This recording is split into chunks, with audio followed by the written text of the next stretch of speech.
So what happened after the attack?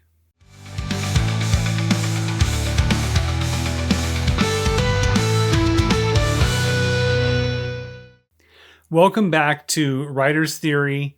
I'm James, and I'm here to share my journey of writing a novel with you in less than 90 days.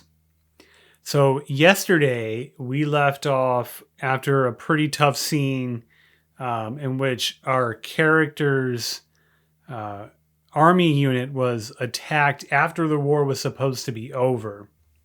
So he's still in the middle of this, and we'll need to, I guess we're going to see what happens because we're still in the throes of this event that is the catalyst for the rest of the story.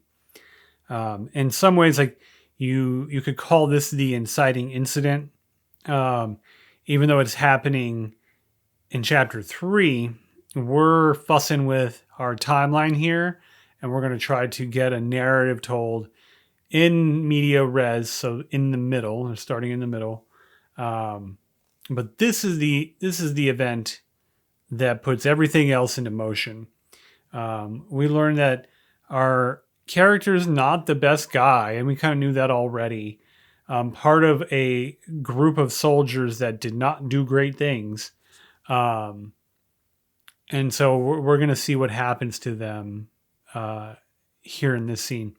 I did want to note that even though these scenes that I'm writing, these are still fictional scenes. And yes, I am referencing some real things that happened, but the events of this story are completely fictional and not meant to be accurate, not really. I just wanted to have a context that people could relate to, point to a space in time, and understand where the story might take place. But these characters are completely fictional, even though they reference real things. So, well, let's get on to day 12 and see what happens to Mercer and Davies. Yeah, so picking up this tough scene that we're still working through, and I need to have a thing to carry forward from this scene. And so earlier in the story, we heard about a package, and the package was a mystery to me too. I didn't know what it was. I just knew I needed something that would add to a reason why the bounty hunters earlier on were looking for him. And it is this container that that Mercer finds here that will lead to all of that. So still trying to keep the action high, still trying to keep it intense, still trying to keep it scary. That is until they can actually leave. And so they get their horse and they do eventually leave this horrible scene. And so I want to keep description solid. I imagine there wouldn't be a whole lot of dialogue yet between these two. Just trying to keep the mood in the same place, but maybe there'd be some relief about them getting away. And so this is where he meets the horse. And this is like the moment where I was certain that that she was going to play a bigger role in the story, or at least be more of a character. So I wanted to have like a Sylvia Plath style epiphany with him and the horse here. And so that's what I'm achieving, or what I'm trying to achieve in this particular section here.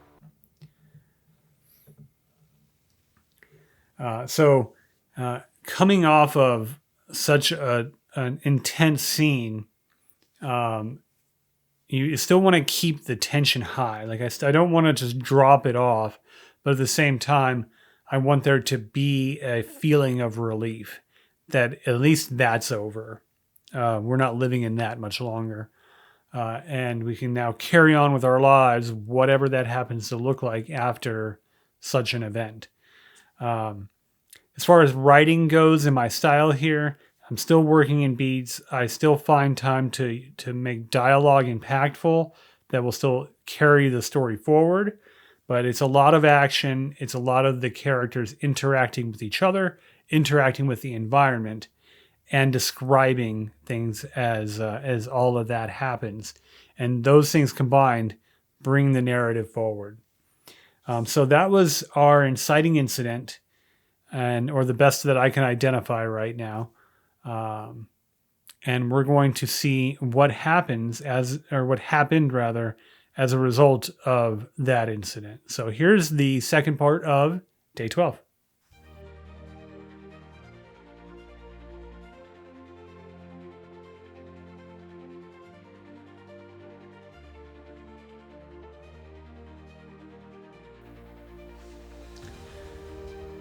And so this is still Mercer's point of view. So when he goes out, the story doesn't carry on without him.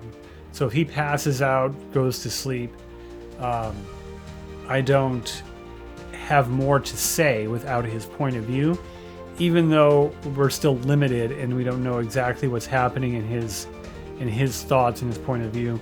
And I know I occasionally break that and say more about how he's feeling or what he sees, but ultimately I want the reader to be removed from him and more of an observer of his behavior. But I'm okay writing that line, occasionally crossing it. And here, really wanted, like, they've got away. Davies is explaining to him what happened.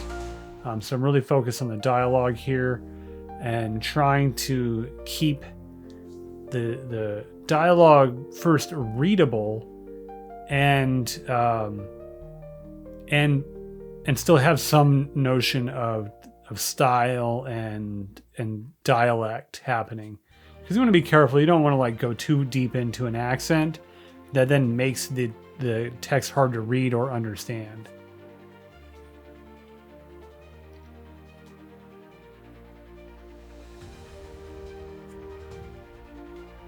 So they got away. Looks like they're not being followed, but they're both hurt pretty bad.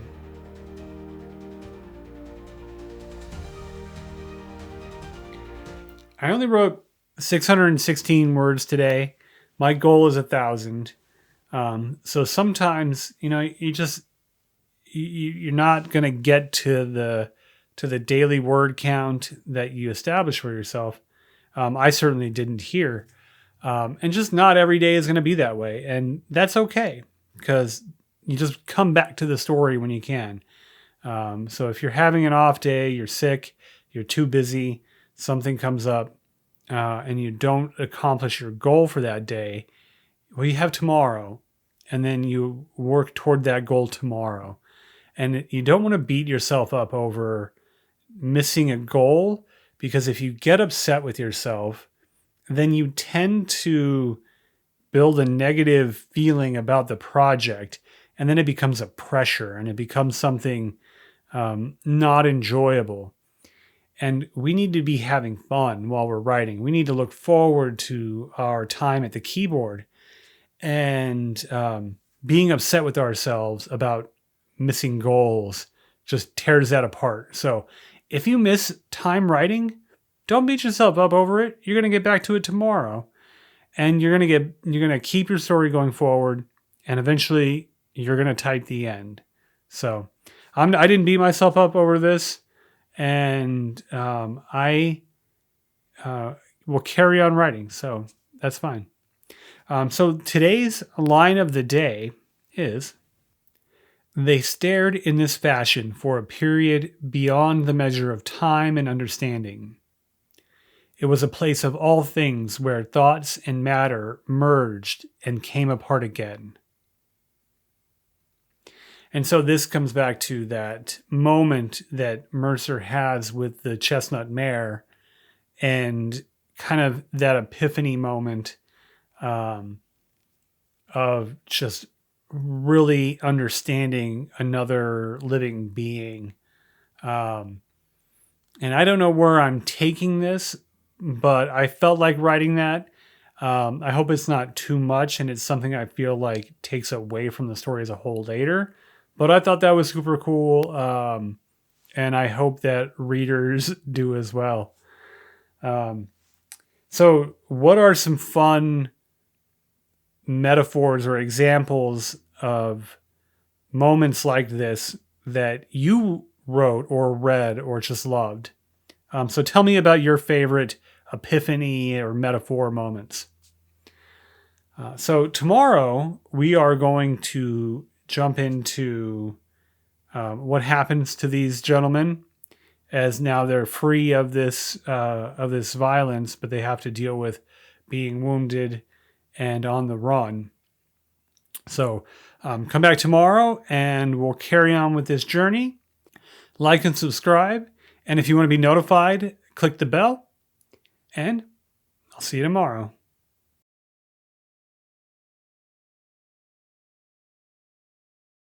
Like and subscribe so you get